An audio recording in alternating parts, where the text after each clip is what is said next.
Irmãos, boa noite. Então vamos continuar o estudo, que nós estamos fazendo do livro de Filipenses, todas as quartas, Então, por favor, abra sua Bíblia aí, em Filipenses capítulo 3. Para os irmãos que estão em casa, eu gostaria de dizer que daqui a pouquinho a gente vai começar a nossa oração 24 horas. Já falei com os irmãos aqui no templo, Daqui a pouquinho a gente já começa. Você que vai orar meia-noite tem que começar daqui a pouco, tá? Então, porque hoje é dia 16, certo? E a gente começa 0 hora do dia 17. Então, daqui a pouquinho. E a gente tem alguns horários vagos ainda, Se você puder orar na madrugada, 1h45, 2 da manhã e 2h15, você pode me procurar, tá bom? Procurar a Sarinha, que daí a gente vai colocar seu nome na oração. Agora a gente tem no horário de manhã, 11 horas, 11h15, 11h30 e 11h45. Se você puder orar em algum desses 4 horários, também você me procura, tá? E à tarde, 13h15, 14h45, 15h45 e 15h30. Então, se você puder orar em algum desses horários, você me avisa, ou avisa a Sarinha, tá? Então vamos lá, irmãos, para o estudo de hoje, Filipenses capítulo 3, hoje eu vou ler o capítulo inteiro, tá? E aí, conforme a gente for estudando, os irmãos vão lendo durante a semana, e aí a gente vai, na divisão que a gente fez, a gente vai estudando com os irmãos. Então, verso 1 do capítulo 3 de Filipenses: Finalmente, irmãos meus, regozijai-vos no Senhor. Não me aborreço de escrever-vos as mesmas coisas, e é segurança para vós. Guardai-vos dos cães, guardai-vos dos maus obreiros, guardai-vos da cortadura. Porque a circuncisão somos nós, que servimos a Deus em espírito, e nos gloriamos em Jesus Cristo, e não confiamos na carne, ainda que também podia confiar na carne. Se algum outro cuida que pode confiar na carne, ainda mais eu. A gente vai estudar até aqui hoje, tá? Mas eu vou ler o capítulo inteiro. Circuncidado ao 8º dia, da linhagem de Israel, da tribo de Benjamim, hebreu de hebreus, segundo a lei fui fariseu, segundo o zelo, perseguidor da igreja, segundo a justiça que há na lei, irrepreensível. Mas o que para mim era ganho, reputei-o por perda. E, na verdade, tenho também por perda todas as coisas, pela excelência do conhecimento de Cristo Jesus, meu Senhor, pelo qual sofri a perda de todas estas coisas, e as considero como escória, para que possa ganhar a Cristo, e seja achado nele, não tendo a minha justiça que vem da lei, mas a que vem pela fé em Cristo, a saber, a justiça que vem de Deus pela fé, para conhecê-lo e o poder da sua ressurreição e a comunicação das suas aflições, sendo feito conforme a sua morte, para ver se de alguma maneira eu possa chegar à ressurreição dentre os mortos, não que já tenha alcançado, ou que já seja perfeito, mas prossigo para alcançar aquilo, para o que fui também preso por Cristo Jesus. Irmãos, quanto a mim, não julgo que haja alcançado, mas uma coisa faço, e é que, esquecendo-me das coisas que para trás ficam, e avançando para as que estão diante de mim, prossigo para o alvo, pelo prêmio da soberana vocação de Deus em Cristo Jesus. Por isso, todos quanto já somos perfeitos, sintamos isto mesmo, e se sentis alguma coisa de outra maneira, também Deus vô-lo revelará. Mas, naquilo a que já chegamos, andemos segundo a mesma regra, e sintamos o mesmo. Sede também meus imitadores, irmãos, e tende cuidado, segundo o exemplo que tendes em nós, pelos que assim andam. Porque muitos há, dos quais muitas vezes vos disse, e agora também digo chorando, que são inimigos da cruz de Cristo, cujo fim é a perdição, cujo Deus é o ventre, e cuja glória é para a confusão deles, e que só pensam nas coisas terrenas. Mas a nossa cidade está nos céus, de onde também esperamos o Salvador, o Senhor Jesus Cristo, que transformará o nosso corpo abatido para ser conforme o seu corpo glorioso, segundo o seu eficaz poder de sujeitar também a si todas as coisas. Obrigado, meu Pai, pela Escritura, obrigado pela Tua palavra. Nos ajude agora, Pai, no estudo dela, para que tenhamos sabedoria, para falar, para ouvir, ó Pai, para ensinar, para aprender e para sermos, ó Senhor Deus, transformados pelo Senhor, pelo Teu Santo Espírito que habita em nós e também pela Tua palavra, que é poderosa. Em nome de Jesus, amém. Aí eu começo essa mensagem pedindo para você, por favor, ler a primeira palavra que está aí no verso 3. Verso 3 não, verso 1, desculpa, do capítulo 3. Finalmente, será que ele está acabando a carta, irmão? Não é estranha essa palavra aqui? Está parecendo, ele põe assim, finalmente. E aí eu estou pensando que ele está acabando a carta. Aí eu não conheço a Bíblia, vou ler. Aí eu vou pegar e vou olhar. Ainda tem metade da carta ainda, mas de qualquer forma, ele começa o capítulo assim. Finalmente, e ele diz: irmãos meus, regozijai-vos. Irmãos, como? Resta. Está vendo? Está vendo? Daí parece assim, o que ele está acabando o negócio, mas na verdade esse não é o objetivo de Paulo aqui, né? Daí ele pega e fala: regozijai-vos. Aqui, irmãos, a gente tem uma carta, e é uma carta da alegria mesmo. Aqui, quando a gente olha o verso 18 do capítulo 2, está vendo? Olha só: e vós também regozijai-vos e alegrai-vos comigo por isto mesmo. Então, peraí, quando ele fala isso no verso 12, ele está falando sobre os seus sofrimentos, mas ele está falando para o povo se alegrar. Deixa eu ver, acho que é verso 15, deixa eu ver. Ele fala mais uma vez aqui no capítulo 1, quer ver? Deixa eu ver, de alegria. Não, o verso 15 não é não, estava pensando que era o verso 15, mas depois, quando os irmãos forem ler o capítulo 1, em algum momento, os irmãos vão ver que ele também fala de alegria, no capítulo 1. Não estou achando aqui, como? 18. Nisso me regozijo, está vendo? Boa, obrigado, irmão. Nisso me regozijo, mas na verdade eu estava procurando a palavra gozo. Mas de qualquer forma, obrigado, irmão, esse valeu também. Vale também. É que eu li um versículo hoje, e eu pensei que tinha a palavra gozo, né? De alegria. Qual? 2:2? Boa, aqui, completai o meu gozo, para que sintais o mesmo, tendo o mesmo amor, o mesmo ânimo, sentindo a mesma coisa. E o 18 que o irmão falou: mas que importa, contanto que Cristo seja anunciado de toda maneira, ou com fingimento, ou em verdade, nisto me regozijo e me regozijarei ainda. Obrigado, irmãos, pela ajuda. Então é uma carta que ele escreve, estando preso, passando por dificuldade, mas ele fala: vamos nos alegrar. E aqui é o seguinte, irmãos, nesse finalmente, irmãos meus, regozijai-vos, aí ele fala no Senhor. Isso é interessante, porque olha só o verso 19 do capítulo 2. E espero no Senhor. Está vendo? Está vendo o que ele faz aqui? Ele espera no Senhor. No verso 24 do capítulo 2, mas confio no Senhor.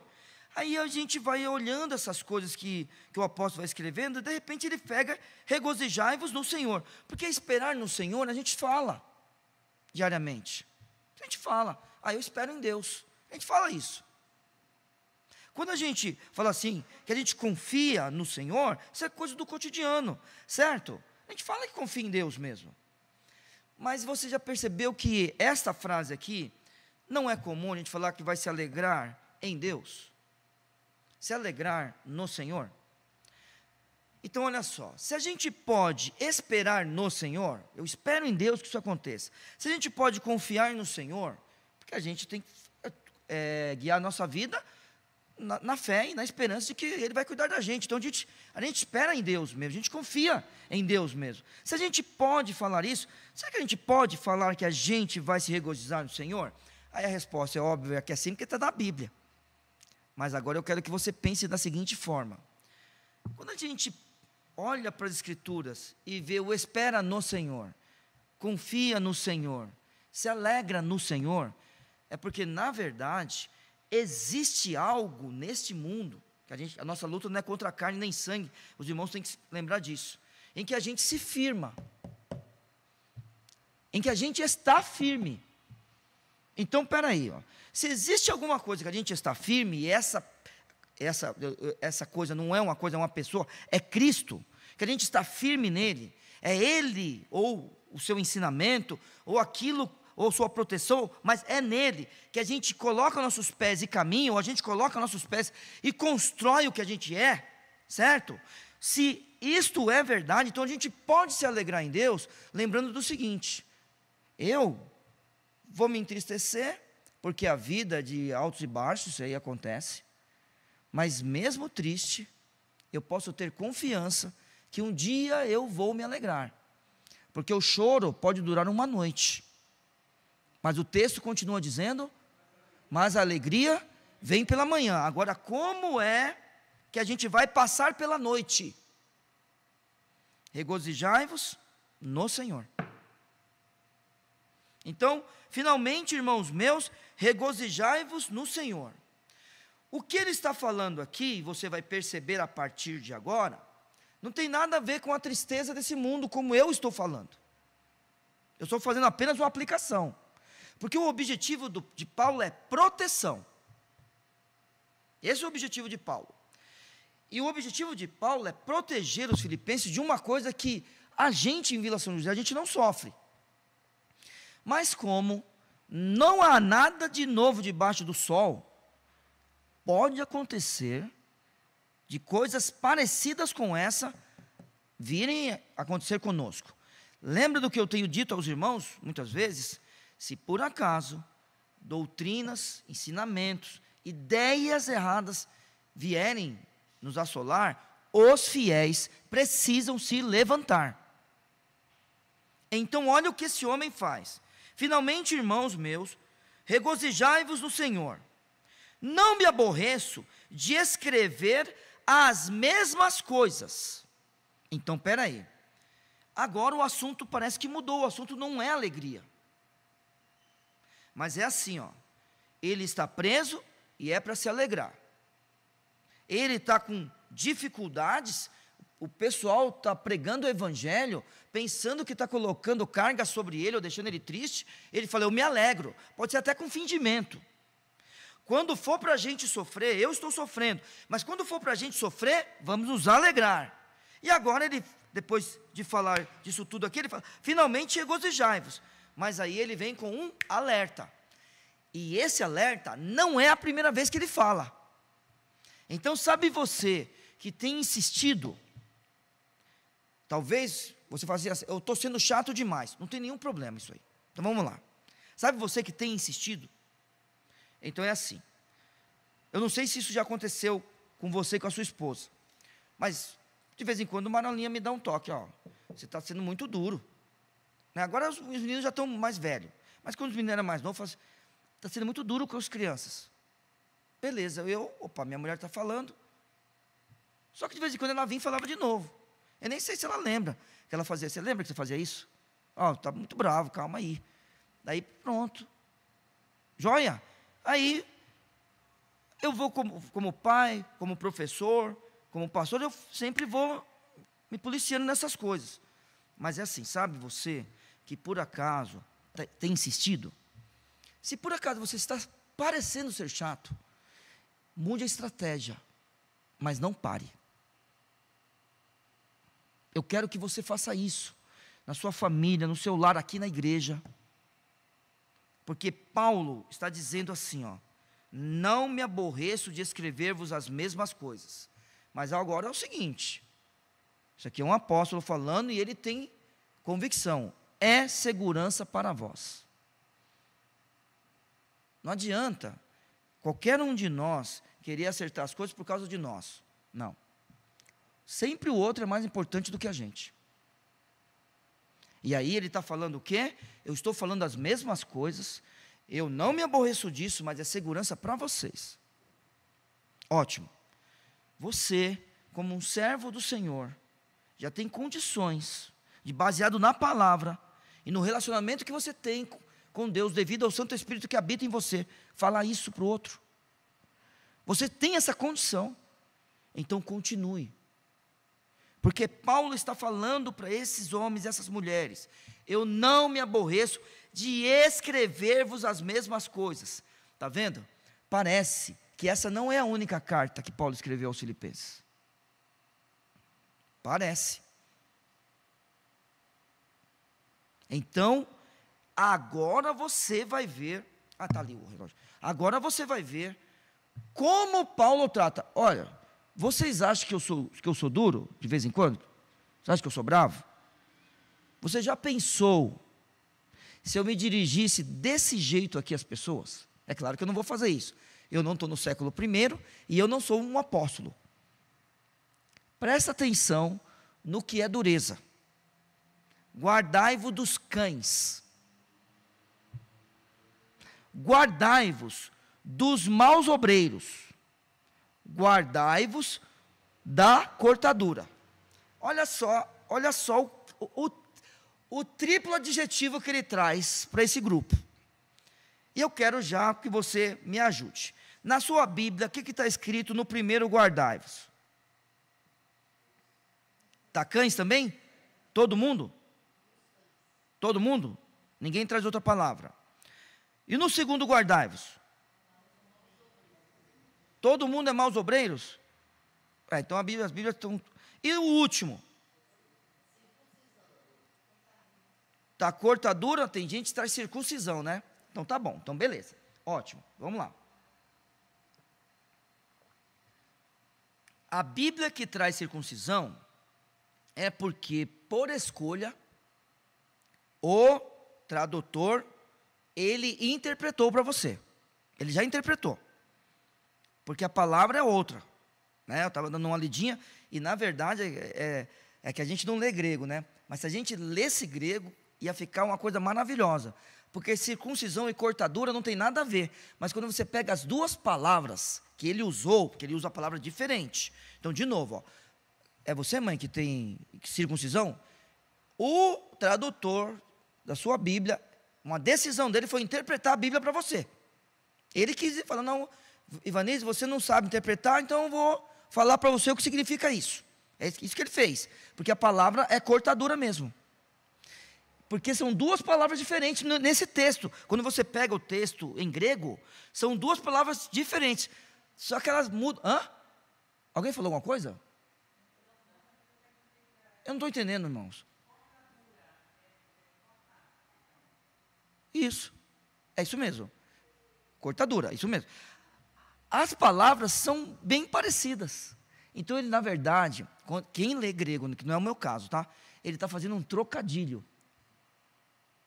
É incrível quando você pega como a gente não leu no grego, daí a gente fica admirado quando a gente percebe a inteligência desse homem. Só que ele está sendo duro.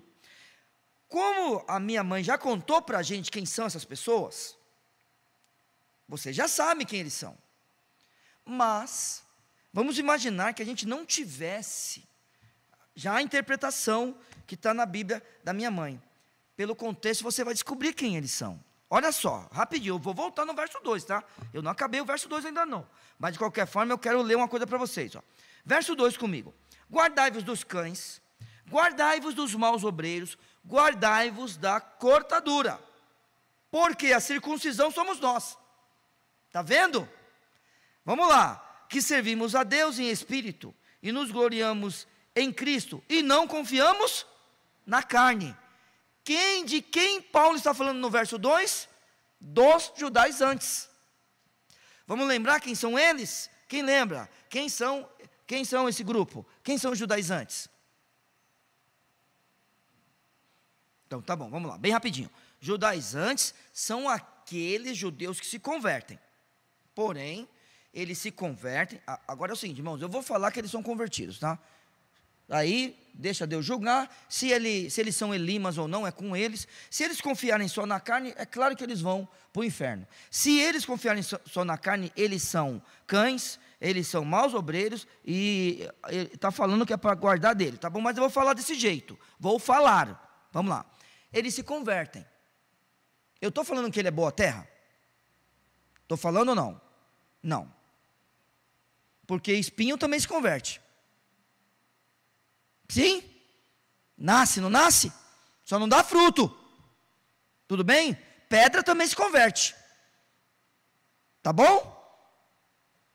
Levanta a mão. Tá bom? É desse jeito que eu estou falando para você. Goza das bênçãos espirituais, mas não permanece, não dá fruto. Não adianta, não fica no nosso meio. Porque os ímpios não subsistirão no juízo. Tá bom? E não subsistirão na congregação do justo também. Tudo bem, irmãos? Vamos lá, comigo. Então, vamos aqui. Judaizantes são judeus que se convertem e eles querem uma prova de que essa pessoa segue a Cristo. Sabe qual é a prova que eles querem? Que siga a lei. Essa é a prova. Então é o seguinte, se a gente é gentil, convertido nessa época, né? Porque daí é assim que a gente ia ser chamado, de gentil, convertido nessa época. O que eles iam chegar aqui em Vila São José e ia fazer o quê? Não, vocês estão errados. Vocês têm que continuar seguindo a lei de Moisés, porque foi assim que Jesus fez. Tem um grupo que fala isso aí também, tá? Só que eles não querem se circuncidar, não. Não vou falar o nome deles aqui, não, porque tem gente que está chamando eles de irmãos. Eles são seita. Eles são seita. Guarda sábado. Fica a dica. Vamos lá. Então, eles estão falando por aí que não, a única coisa que a gente quer é fazer o que Cristo fez. Tá bom? Eles guardam o sábado. Tá bom? Não são irmãos. Se confiar no sábado, não é irmão. Se confiar no livro da profetisa deles, não é irmão, é seita. Combinado? Tá joia? Então vamos voltar para cá. Eles chegariam aqui e falariam, não, vocês são crentes de verdade? Então, cumpre a lei, porque Jesus cumpriu a lei. Essa é a ideia deles. Então vai circuncidar os homens aqui, não vai comer carne de porco, vai trazer todas as coisas e assim por diante, né? Vai guardar o sábado e assim por diante. O que Paulo faz? Guardai-vos dos cães. Então vamos lá, agora vamos, nossa mente agora está no 1º século. Quem são os cães? Cães são os gentios, chamados pelos judeus de cães. Por quê? Então vamos lá, um judeu chama um gentio de cão. Isso é uma ofensa tremenda, ou seja, ele não faz negócio com o gentio. Ele não entra na casa de um gentio. Tá? Porque o gentio é um cão. E por que o judeu faz isso? Porque cão, no 1º século, é a ralé dos animais, quando ele fala isso. Quando alguém se dirigia a um cachorro como cão, é porque ele comia lixo. Então esse é um xingamento entre o povo. Paulo está chamando eles disso. Vamos lá. Guardai-vos dos cães. Guardai-vos dos maus obreiros. Opa, peraí. Vamos lá. Se existisse uma lei que justificasse, olha só, presta atenção nisso, hein? Vamos ver como é que estão os irmãos. Se existisse uma lei que justificasse, Cristo precisava vir e morrer por nós? Ah, parabéns, livro de Gálatas, isso mesmo.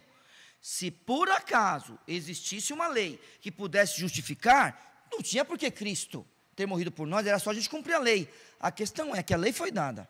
A lei é boa ou ruim? Boa. A gente consegue cumprir? Não, então ela não justifica. Percebeu? Sim ou não? Está vendo? Ó? Ela não justifica, porque eu não consigo cumprir. Muito bem. Agora, olha só, qual é o objetivo deles? Que a gente cumprisse a lei. A ideia deles é que a gente fosse justificado por causa disso. A ideia dele, não justificado por causa disso, mas que trouxesse justiça, perdão. Na verdade, a ideia deles era a seguinte, que já que você é crente, então mostre que você é crente cumprindo a lei. Porque a lei é justa, a lei é uma coisa boa. Era essa a ideia deles. Porém é o seguinte, quer guardar a lei? Você vai conseguir? Qual é a resposta? Não, porque se eu deixo de cumprir um ponto da lei, eu sou culpado do quê? De toda ela. Toda. Então aí ele fala aqui, guardai-vos dos cães, como eu já falei, agora guardai-vos dos maus obreiros.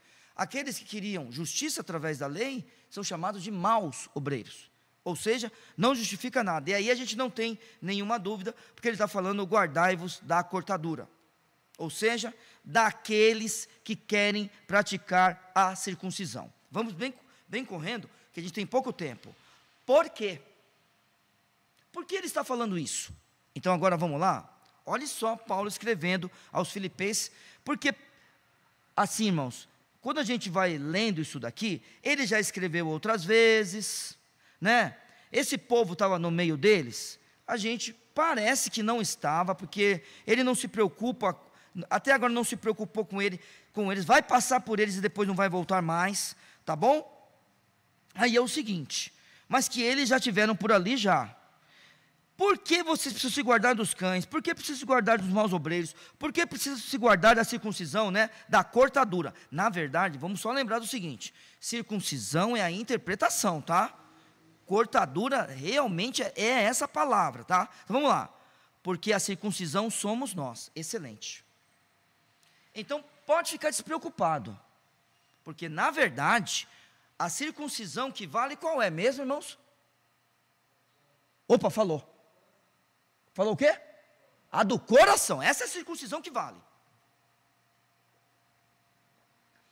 Bom, olha, circuncisão é a cirurgia, por exemplo, de fimose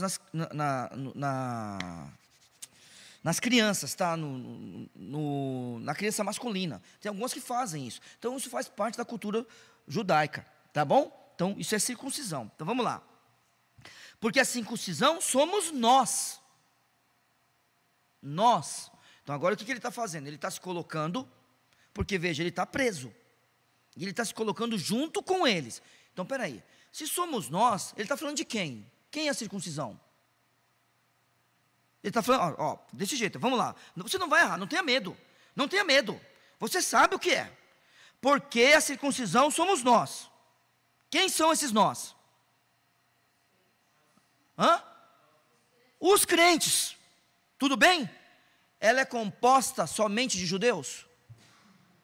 Ela é composta do quê? Judeus e gentios. Então a gente já foi em outro texto, que não vai dar tempo de ir mas aqui também não vai dar tempo na próxima semana. Mas é Romanos capítulo 2, né? Deixa eu só conferir aqui. Depois vocês leem em casa. Isso mesmo, pronto. Ó, Romanos capítulo 2, versos 28 e 29, depois você lê. A gente já citou aqui. Vamos lá. Porque a circuncisão somos nós, judeus e gentios, que servimos a Deus em espírito. O Pai busca o que mesmo?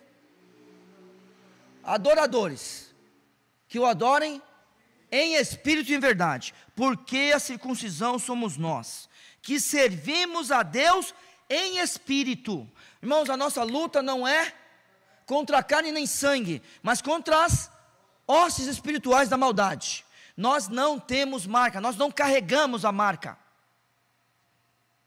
Nós testemunhamos, nós temos um estilo de vida. Nós não é pelo exterior. Vamos imaginar, eu ando na rua, alguém vê, sabe que eu sou crente? Agora vai lá no Bom Retiro, você vai saber rapidinho qual é o judeu ortodoxo. Você vai saber que a criança dele é diferente da sua. Tá? Tá bom? O nosso não é no exterior, irmãos, nosso é no interior. Tá? Então vamos lá. Agora outra coisa, né? Aí tem algumas pessoas que têm essa desculpa aqui, que serve a Deus, para ser igual ao mundo. Aí faz favor, né? Uma vez, e eu não vou citar aqui nem a cidade, para você não ficar pensando quem é, né? No campeonato da cidade, teve lá o jogador mais indisciplinado. Foi um pastor. Tem cabimento? Isso aí? Ô, irmão, se saísse na jornal daqui do nosso bairro, que teve um campeonato lá no Petronita, e eu fui o jogador mais indisciplinado, você chamaria minha atenção ou não? Ah, obrigado. Mas isso não vai acontecer. Pode ficar tranquilo. Até eu estava falando. Deixa para lá, não vou ganhar tempo. Vamos lá, eu ia contar um negócio que eu contei para a Marola, mas não vou não. Vamos lá. Ó, nós servimos a Deus em espírito. e nos gloriamos em Jesus Cristo. O que a gente tem de alegria, o que a gente tem daquele orgulho do bem, você lembra que eu expliquei para você a diferença? Sim ou não? Não é todo orgulho que é ruim, sabe? Essa ideia de se gloriar é de ter aquele orgulho, que bom, que coisa boa, sabe? Nos gloriamos em Cristo e não confiamos na carne. Então guardai-vos dos cães. É isso que eles são. Guardai-vos dos maus obreiros, que querem trazer justiça pelo exterior. Guardai-vos dos que querem cortar, dos da cortadura, porque nós não confiamos na carne. Então nós não precisamos de marca. Não precisamos de marca nenhuma. Ou nenhuma, só que o judeu tem a marca. É algo entre ele e Deus. Não é para você isso daí. Se fosse para você, estava no Novo Testamento. Tá? E aí é o seguinte, passei um minuto, mas corro. Ainda que podia confiar na carne, olha só. E aí é a ousadia do apóstolo, que a gente tem que admirar e ler com temor, porque é certeza que ele faz isso com temor. Ele não faz isso para se orgulhar. Se alguém podia confiar na carne, diz ele, ainda que também podia confiar na carne, se algum outro cuida que pode confiar na carne, Paulo diz, ainda mais eu. Então tá bom. Então a gente vai depois olhar por que ele fala isso, tá? E vai continuar o estudo da palavra na próxima quarta-feira, se Deus assim permitir. Vamos orar. Obrigado, Pai, pela Tua palavra. Nos ajude a conhecer a Bíblia e saber, ó Pai, a Tua vontade. Ajuda-nos, ó Senhor Deus, a Te exaltarmos e glorificarmos com as nossas vidas. Nos leve para casa em paz, nos dê um bom resto de dia e uma boa noite de descanso, em nome de Jesus. Amém. Irmãos, até domingo. Os irmãos de casa, um abraço.